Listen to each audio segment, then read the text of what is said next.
All right, one other thing that I did want to show you, and if you'll notice, I've already taken all the other pieces off of the back side of that first one that we had just did.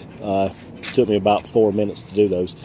But I really wanted to emphasize the part about creating some space here.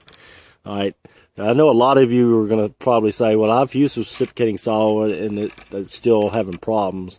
And I guarantee you it's because you're not opening up that gap and cutting that friction down on the blade. So what I'm going to do in this shot here, I have not done anything with these whatsoever. There is a little bit of a gap. Get out of the sunlight there so you can see it. That's there. There is just a little bit of a gap there. And I'm going to show you how it's going to be. It'll still cut it, but it'll take a little bit longer to go through, and definitely will not be as easy as it was before. So I'm going to leave this top piece. This is the last piece on this pallet here, but I wanted to show you just how different that's going to be. So let me put my camera back down. And also I realized that on the last one, and here again I'm just learning, but getting too far away, it's kind of hard to hear what I say, and I apologize for that. And there again, I'll work on that part of it. But here we go. We're going to take this one apart without using the hammer or the nail puller and just see how it goes.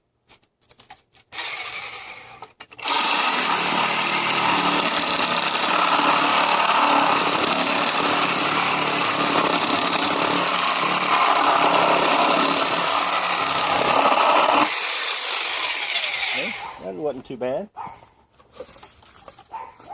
Both of these have a little bit of a gap already in them.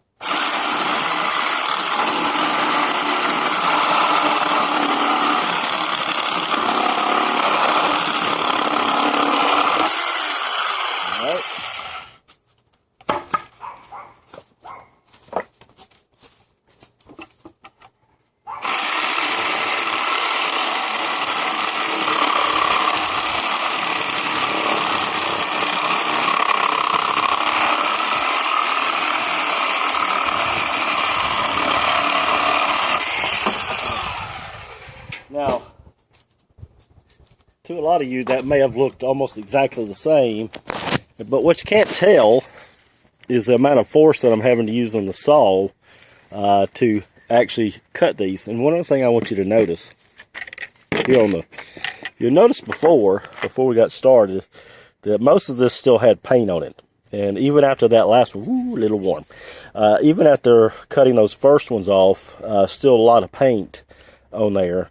Now a goodly portion of the paint, at least on that side and that side too, is gone too. And that's simply because that blade is having to rub against the pieces of wood. Now, eventually all this paint will be gone. I don't care how bad much of a gap you open up, it's going to be gone. Excuse me.